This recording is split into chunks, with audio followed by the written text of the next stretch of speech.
Oh man. Wow, we. As we finish the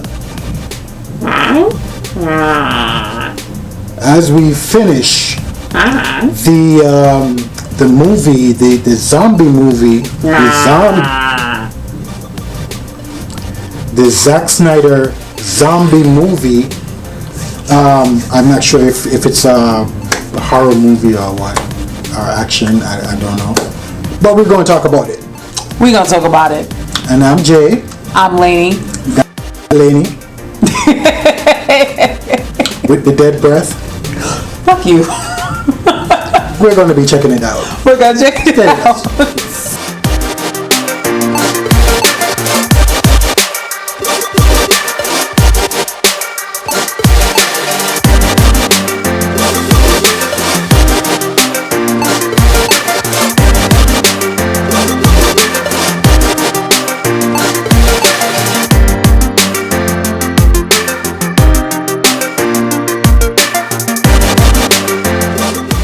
So, yeah. Army of the Dead, Zack Snyder, back on us again. Yes. After that long-awaited Justice League. The Snyder Cut. Yeah, and we already gone through that, so now we have to deal with zombies. What can I say? All right, say it all. I'm still questioning if this is a zombie movie or is it a action movie. Okay. I can't differentiate if it's a zombie or action. I think this is more action than a zombie. The normal zombie eat your brains out type of thing. First of all, the beginning of the movie was a bit intense. With that whole army and the crash, the accident that happened. The soldiers going close to the turned over container, and all of a sudden you have alpha male. Alpha male came out, boom, start eating people up or start hitting people off, but it's so funny because he wasn't like biting any. Well, he was biting people. I'm about to say yes, he was. Yeah, he was, but. Like a normal zombie, like they would start eating and, Nah, he wasn't normal, as you can see. Exactly. Can we talk about the opening credits? Wow. Okay? Those opening credits got me. But again, that's the Zack Snyder thing, because if you think about Dawn of the Dead, he had a great opening montage too. Yeah. But I think out of all of that, it was the little girl and her mom that got me. Because I'm like, I thought they were going to make it. Like, who doesn't think that a little girl and her mom is not going to make it? No, man. And they was like, nope. Opening credits, we letting you know right now what the tone is. Exactly. Same time that dude that was coming down in the parachute. He was coming down in the parachute. he was murking kids. He was murking them. Boom, and then all of a sudden... Man, when you realize that, oh shit, I'm going to get fucked. So that's it. That's a wrap. I mean, overall, the beginning of the movie actually pushed me to a place where I'm thinking that it's probably it don't seem like it's kind of an end of a world scenario. It's more of a light-hearted type of thing. It's not like dark and grimy and everything, it wasn't like that. I agree with you, but for a different reason. I felt like it wasn't end of the world because I felt like they didn't show the world. They just focused on Vegas. They didn't even show you how other cities were faring in news clippings or whatever the case may be.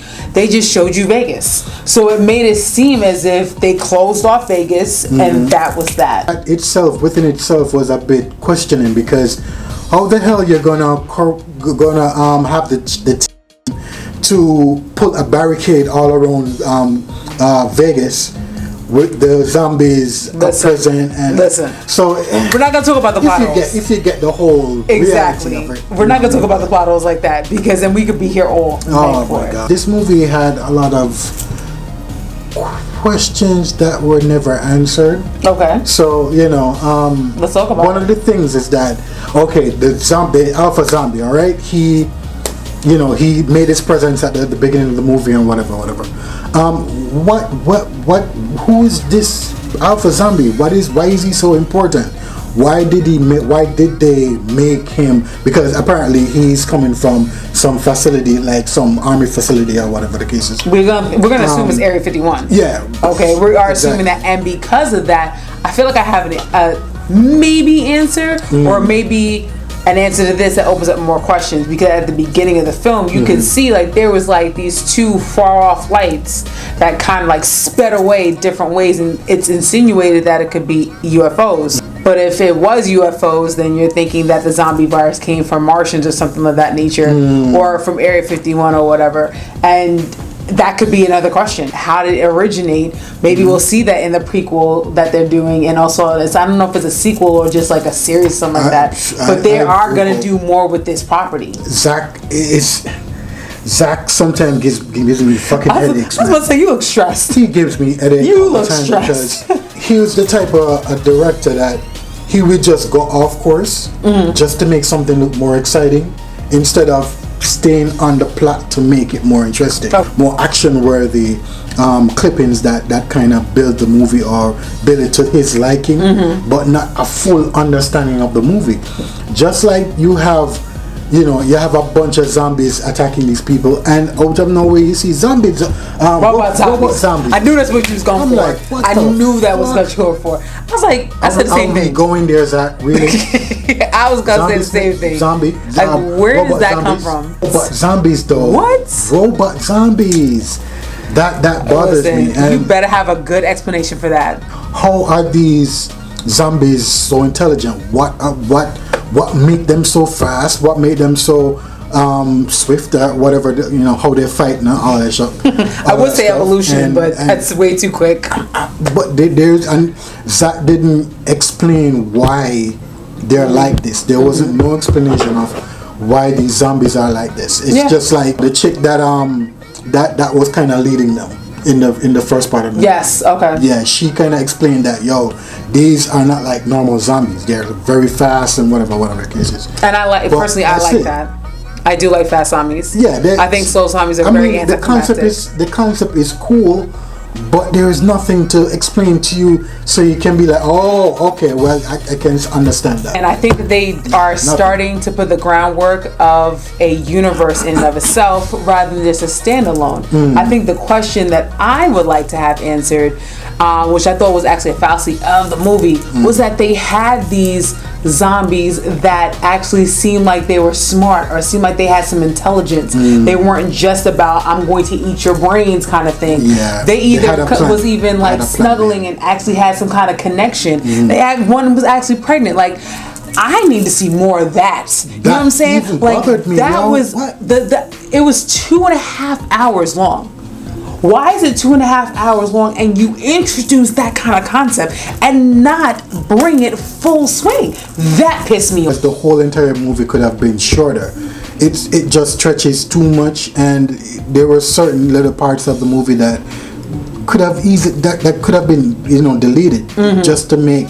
But I see where Zach is trying to build his movie to a much more bigger extreme, or a bigger universe, so to speak. Listen, I'm okay with long movies. I really am. Okay, I will tell you, I'm the chick that sat through Lord of the Rings. I'm the chick that sat through Justice League, the 4-hour cut. I'm okay with a long movie. Make it make sense. The fact that, like I said, you introduce that interesting prospect and don't go for it, and then you put it aside for the chick that's trying to find another chick, and we don't even know if the girl that she rescued is alive. Different stories. It's like 10 different stories in one movie. No, I don't. I'm okay with that, but the one story that they put too much into didn't even have a fulfilling ending. That made no sense. It bothers me, and I want to like the movie. I mean, I like it, but I want to love it. Okay. You know what I'm saying? It's definitely like to me, I think it's mostly like a little popcorn movie that you just basically sit and just watch with your friend. I still would have gone to the theater to see it. I wouldn't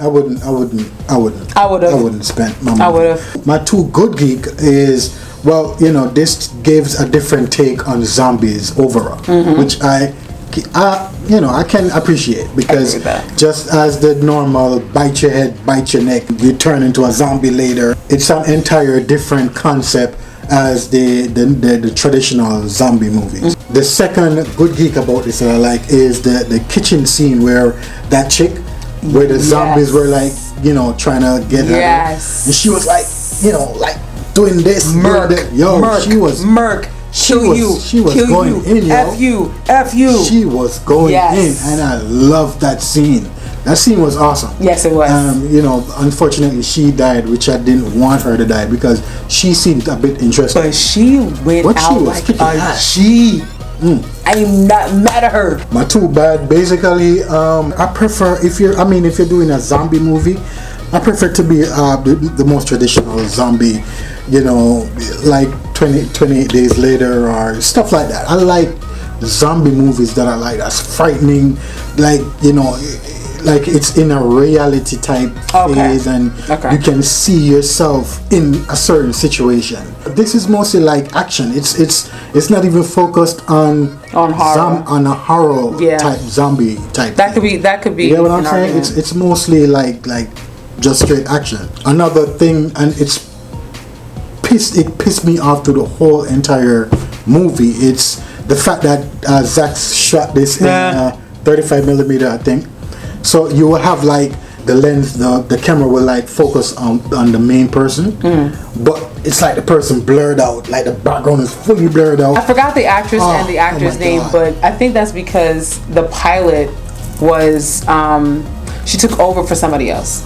Understandable. And when they shot her scenes weren't shot with everybody else. Most of her scenes were not shot with everybody else. So I get what you're saying, but I think that's the reason why. That doesn't stop you from not like exactly. Okay.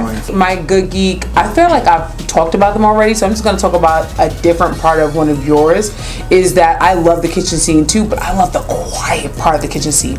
I was literally holding on to Jay when we were watching that because I was like, yo, you already know what's going to happen. You just don't know how it's going to happen. And it's just like, you got to be quiet. You got to be quiet. You got to be quiet.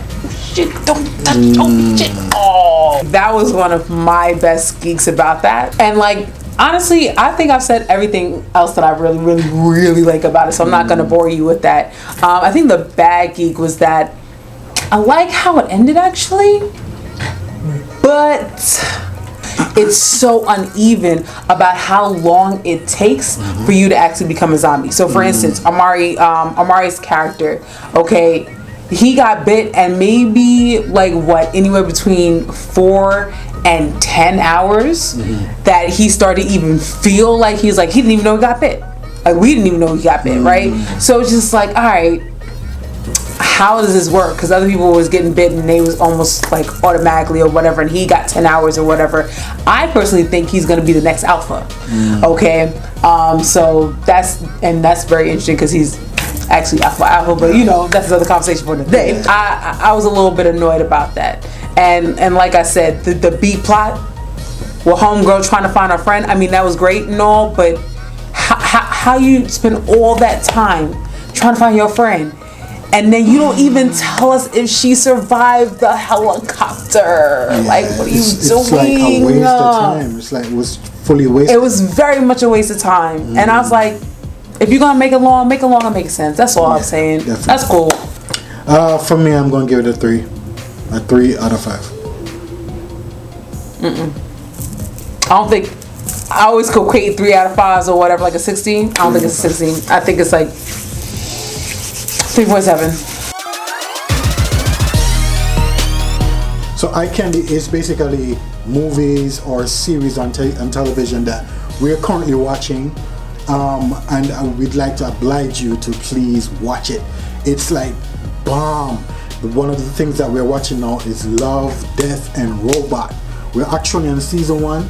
And to tell you the truth, it is crazy. We finished season 1. We're on season 2. Yeah. We're going to be starting season 2 now. Yeah. Yes, it is absolutely crazy. You need to watch it. Oh my God. Okay, it is like, I think anywhere between 16 and like 20 episodes that range from like, that range from 6 minutes to like 17 minutes. And every single one, we always were like, yo, We want crazy. More. It was dope. Every single one. And the funniest thing, the craziest thing about it is that each of these miniseries could have easily been a movie. Absolutely. It could have easily been a featured length movie. Absolutely. So Netflix, you do a thing on that one. Yeah, go check it out. Go check it out. Love, Death, and Robots. That's right. All right. So if you like what you see, we talk about all these type of things and more: horror, fantasy, anime, anything that we feel that is geeky. So if you like what you see, like, share, subscribe, comment down below. Put that bell on so you know when we're gonna have a new video. We release some new videos all the time. All the time. And I am Eleni. This is Jay. And we will see you when we see you.